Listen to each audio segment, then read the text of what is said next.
धूप से जलते रास्ते पे एक पुराना सा कच्चा घर था जिसके सामने दो कम उम्र की लड़कियां अक्सर बैठी रहती थी, राधा और रानी। दोनों देखने में बहुत मासूम पर आंखों में उम्र से कहीं गुना ज्यादा दर्द। गांव में सभी इन्हें बिना माँ के बहनें कहकर बुलाते थे क्योंकि इनकी माँ को देहांत तब हो गया था जब राधा 8 साल की और रानी सिर्फ 5 साल की थी। माँ के जाने के बाद घर का माहौल एकदम बदल गया। उनके पिता हरि सिंह पहले तो शराब से दूर रहते थे पर पत्नी के चले जाने के बाद वो टूट गए। धीरे धीरे उन्होंने शराब को अपना सहारा बना लिया। उनके अंदर दर्द था पर उसने समझाने वाला कोई नहीं था और इस दर्द का बोझ वो बेबसी में अपनी दोनों बेटियों पे निकालने लगे, कभी गुस्से से, कभी चुप्पी से, कभी उपेक्षा से। राधा बड़ी थी इसलिए घर की जिम्मेदारियां उस पर आ गई। 8 साल की उम्र में वो खाना भी बनाती थी, बर्तन भी धोती थी और बहन को स्कूल भेजने की कोशिश भी करती थी। पर गरीबी इतनी थी कि रानी का स्कूल जाना भी महीने भर में फूट जाता। किसी दिन कॉपी ना होती, किसी दिन पेंसिल ना होती, तो किसी दिन पेट में खाने को नहीं होता। गांव में हर कोई इनकी हालात जानता था पर कोई पूरी तरह मदद को आगे नहीं आता था। लोग बस दूर से सहानुभूति दिखाते और चले जाते। हर सुबह राधा सबसे पहले उठती, चूल्हे में आग जलाती, लकड़ियां ढूंढने बाहर जाती और फिर खिचड़ी बनाकर रानी को खिलाती। पिता का उस समय तक नशे में धुत होते और बिना बोले ही बाहर कहीं चले जाते।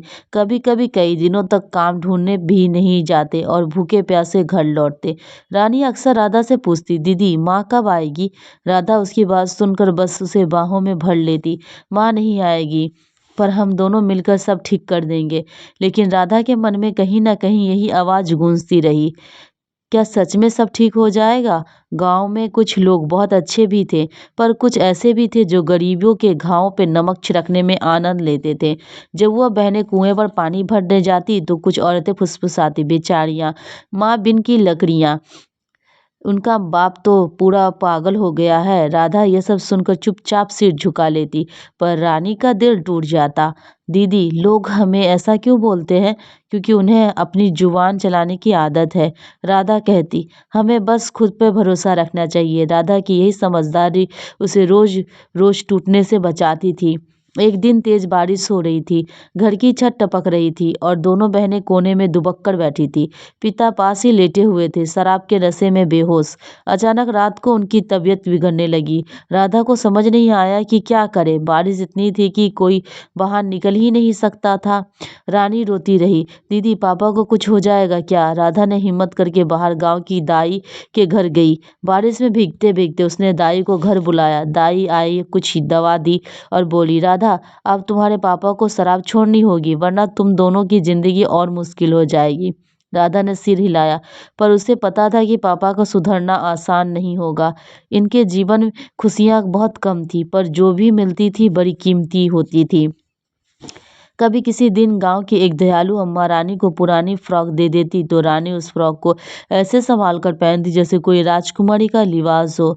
कभी किसी दिन राधा को खेत के मालिक के घर दो रोटियां मिल जाती तो रानी को भरपेट खिला लेती और खुद खुद आधा पेट खाकर सो जाती। दोनों बहनें अक्सर अपने घर के पीछे बबूल के पेड़ के नीचे बैठकर बातें करती। रानी कहती, दीदी जब हम बड़े होंगे तब हमारा भी पक्का घर होगा, उसमें माँ की तरह सुंदर सी रसोई होगी। राधा मुस्कुराती, हाँ, और तुम स्कूल जाकर पढ़ोगी, बहुत बड़ी बनोगी। ये सपना उनके भीतर उम्मीद का दीपक जलाते। एक सुबह पिता का काम पर गए पर शाम तक लौटे नहीं। रात आई, रात बीत गई पर उसका कोई पता नहीं। दोनों दिन तक दोनों बहनें रो रो कर गांव में यहाँ वहाँ पूछती रही। तीसरे दिन पता चला कि पिता रास्ते में घायल होकर अस्पताल में पड़े हैं। राधा और रानी भागते भागते अस्पताल पहुंची।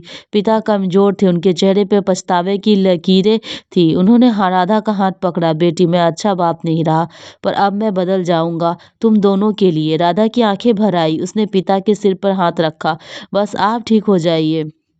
वह दिन था जब पहली बार पिता ने शराब छोड़ने की फैसला किया। शराब छोड़ना उनके पिता के लिए आसान नहीं था लेकिन राधा और रानी ने हर कदम पर उनका साथ दिया। राधा ने घर घर जाकर काम करना शुरू किया, बर्तन धोना, झाड़ू लगाना, सब्जियां काटना। रानी फिर से स्कूल जाने लगी।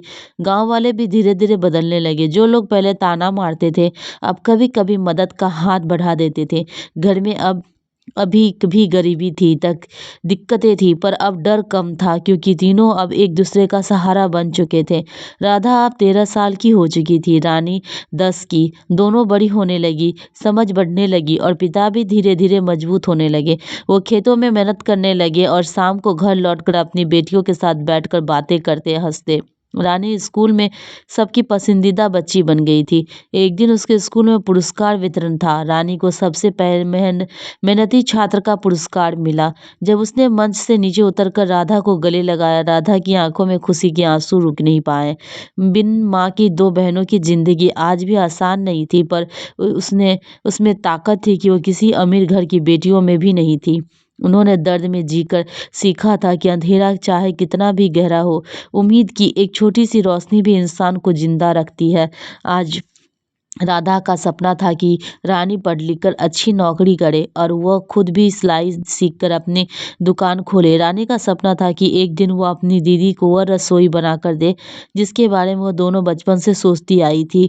और उनके पिता अब हर शाम बेटियों के साथ बैठकर यही कहते, तुम दोनों मेरी जिंदगी हो और इस बार मैं तुम्हें टूटने नहीं दूंगा। इन तीनों टूटे हुए दिलों ने मिलकर एक नया घर बनाया, दुखों से भरा पर उम्मीद से रोशन। यही है बिन माँ की दो बहनों की दुख भरी पर हिम्मत से भरी कहानी।